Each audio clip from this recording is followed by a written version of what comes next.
Olá, mulher linda, sábia e que edifica o lar. Eu sou Eliane Cristine e estamos lendo juntas o livro de Joyce Meyer, Mentes Tranquilas, Almas Felizes. Esta leitura foi autorizada. Para a aquisição do livro, entre em contato com a editora Thomas Nelson.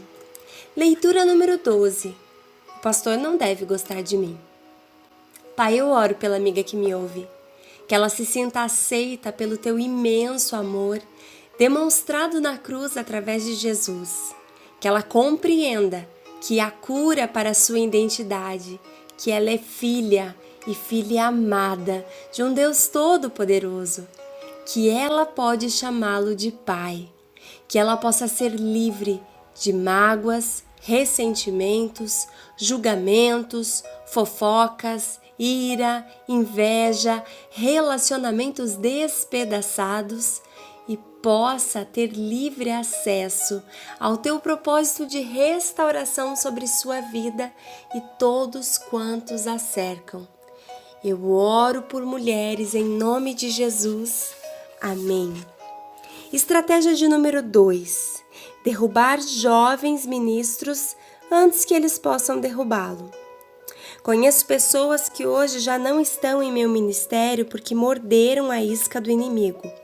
Não só abriram a porta para a discórdia, mas a convidaram para entrar. Deixe-me contar 2 exemplos diferentes que eu observei pessoalmente. O primeiro incidente ocorreu há muitos anos, quando eu comecei a ter uma sensação de morte em nossos encontros semanais.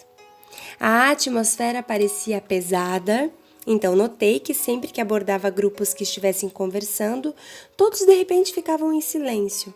Eu tinha a estranha sensação de estar invadindo. Pessoas de quem eu fora próxima há muitos anos pareciam desconfortáveis em minha presença. Tentei descartar esses sentimentos porque eu acreditava que essas pessoas eram minhas melhores amigas. Muros que não se viam continuaram sendo erguidos em todo lugar. Um dia uma das pessoas com quem eu normalmente almoçava não quis mais sair para almoçar comigo. Também notei que ao conversar sobre algo que eu queria fazer no ministério ou que eu acreditava ter ouvido de Deus, eu recebia silêncio e uma sensação estranha no lugar do encorajamento habitual. Era como se todos soubessem de algo que eu não sabia e que ninguém queria me contar. Quando o caso foi revelado, o que sempre acontece, os relacionamentos foram arruinados e as pessoas recuaram em sua relação pessoal com Deus. Acredito que seja bem possível que muitos grandes ministérios tenham sido contaminados pelo inimigo por meio do uso eficiente da discórdia. O que causou essa devastação?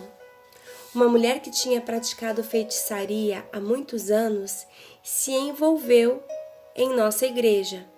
Ela confessou que havia finalmente se dado conta de que estava perdida e que havia renascido e sido preenchida pelo Espírito Santo e queria que sua vida fosse endireitada. Todo mundo ficou feliz por ela. Todos nós amamos testemunhar a libertação de outras pessoas. Essa mulher logo se envolveu em várias áreas do ministério. Passou a frequentar o seminário no qual eu ensinava 3 vezes por semana. Comparecia às reuniões semanais em nossa igreja, uniu-se ao ministério externo para os debilitados mentais e frequentava com fé todas as orações da igreja. A respeito dela tudo parecia estar certo, mas eu tinha a sensação de que alguma coisa estava errada. Quando falo sensação errada, estou falando de algo espiritual, não emocional. Eu tinha uma desconfiança dentro de mim em relação a ela. Eu não conseguia me sentir confortável em sua presença. Queria ir embora cada vez que ela se aproximava. Um dia na oração matinal das 6 horas, passei por ela e quase tive uma palpitação. Senti em meu coração e espírito que ela estivera orando para mim. E eu não queria que ela o fizesse. Mais tarde descobri que ela estivera orando, mas que falava ao reino das trevas, enviando pragas, discórdias e outras formas de maldade sobre a minha vida. A confusão logo tomou conta da congregação. Acusações contra os líderes começaram a ser disparadas. Havia mentiras e fofocas. Era difícil saber em quem acreditar. Pessoas que frequentavam a igreja há anos nos abandonaram e muitos eram pessoas líderes. Acho interessante que assim que a igreja caiu no caos espiritual, a suposta ex-feiticeira tenha desaparecido. Satanás, o inimigo da nossa alma, havia empregado para espalhar suas mentiras, deslanchar uma verdadeira batalha contra a mente das pessoas, tentando alguns com julgamento e crítica e morderam a isca, fofocando pelas costas. A discórdia se espalhara, uma contrariedade raivosa estava fluindo e muitos foram arrastados pela corrente. Passaram-se meses para reparar os danos dos relacionamentos, mas por fim as coisas voltaram ao normal. Hoje a igreja está florescendo e Deus abençoa muito o nosso ministério. Não só sobrevivemos ao ataque, como também tornamos-nos mais fortes por ele. Aprendemos uma lição que nos manteve fora da armadilha de Satanás. Em muitas ocasiões. No entanto, alguns dos indivíduos envolvidos ficaram estagnados e não progrediram. O outro exemplo de como Satanás, o inimigo, tenta destruir jovens ministérios envolve a igreja que eu mencionei no começo deste capítulo. Neste caso, a discórdia entrou na igreja por intermédio do líder e da esposa. Eles eram muito sensíveis e ficaram ofendidos quando membros da congregação sentiram que Deus os estava convocando para deixar a igreja e ir para outro local. Quando acontecia de o líder e sua esposa encontrarem pessoas que haviam deixado sua igreja, eram rudes com eles. Esse casal fomentava a falta de perdão em seus corações. Queriam controlar suas ovelhas, não guiá-las. Se eles queriam que determinada pessoa se envolvesse em certo programa da igreja e se essa pessoa se negasse, eles logo lhe davam um gelo. Eles me corrigiram e me colocaram no ostracismo por muitas vezes. Uma delas por ensinar a palavra. Dave e eu fomos anfitriões de um encontro em nossa casa por 2 anos antes de passarmos a frequentar a igreja. E sentimos que deveríamos continuar a fazê-lo depois de ingressar na igreja. No entanto, o pastor achava que Dave deveria ensinar no encontro em casa, e não eu. Como quisemos obedecer à vontade de Deus, Dave tentou ensinar e eu tentei ficar quieta. Mas isso não funcionou e voltei a ensinar. Eu tenho a vocação para ensinar, e Dave não. Não importa o que os outros pensem ou digam, precisamos agir de acordo com o que Deus planejou para nós.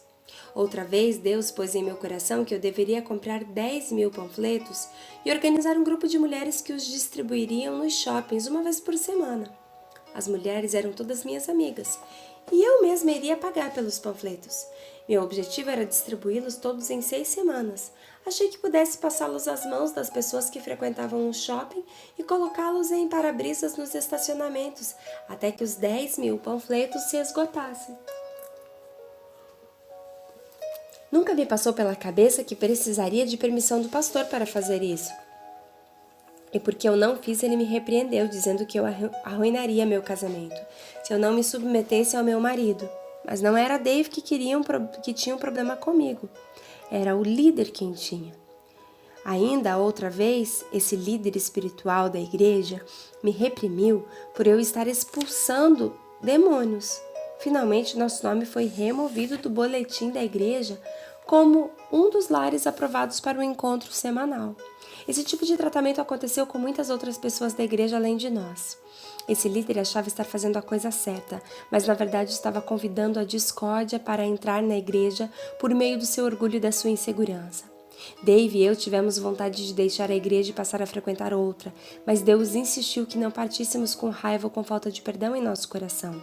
Éramos jovens cristãos à época, mas já sabíamos que não valia a pena nutrir mágoa contra esse líder ou contra qualquer outro líder da igreja. Semana após semana, esperamos que Deus nos liberasse. Semana após semana, víamos a quantidade de frequentadores declinar. Uma vez, durante minhas orações, tive uma visão de que estava comparecendo a um funeral. Não entendi completamente a visão, mas percebi que o funeral era da própria igreja. A igreja estava morrendo. Aquela igreja que eu frequentava. Restava cerca de umas 100 pessoas na congregação quando Deus finalmente nos liberou para frequentar outro templo. O número gradualmente mingou até 0 e a igreja teve que fechar suas portas. O ministério desse pastor foi por fim redimido e mais tarde ele passou a ser empregado por Deus em outros ministérios. Quando me lembro dessa situação e de alguns membros daquela igreja, surpreendo-me ao notar quantos deles têm ministérios bem conhecidos nacionalmente. Muitos desses ministérios nem haviam nascido, existiam apenas no coração de Deus. Outros estavam nos primeiros passos. Acredito que o inimigo tenha querido destruir esses ministérios antes que eles pudessem destruí-lo. O inimigo quer atacar e devorar os jovens. Ele ataca os bebês e as criancinhas do reino porque elas não sabem como se defender. Sou agradecida a Deus, pois havia alguém orando por mim. À época. Talvez eu nunca saiba quem foi, mas sei que as orações de alguém foram empregadas para salvar-nos das garras da discórdia em mais de uma vez. Uau! Sabe, muitas vezes nós passamos por situações em nossa vida em que alguns líderes tentam nos manipular. Por isso é importante conhecermos a palavra de Deus, estarmos alicerçados nessa palavra e não permitirmos que as estratégias de discórdia, de engano, de intriga ofusquem aquilo que Deus tem falado aos nossos corações através da sua palavra. Um grande beijo, fique com Deus e até a nossa próxima leitura.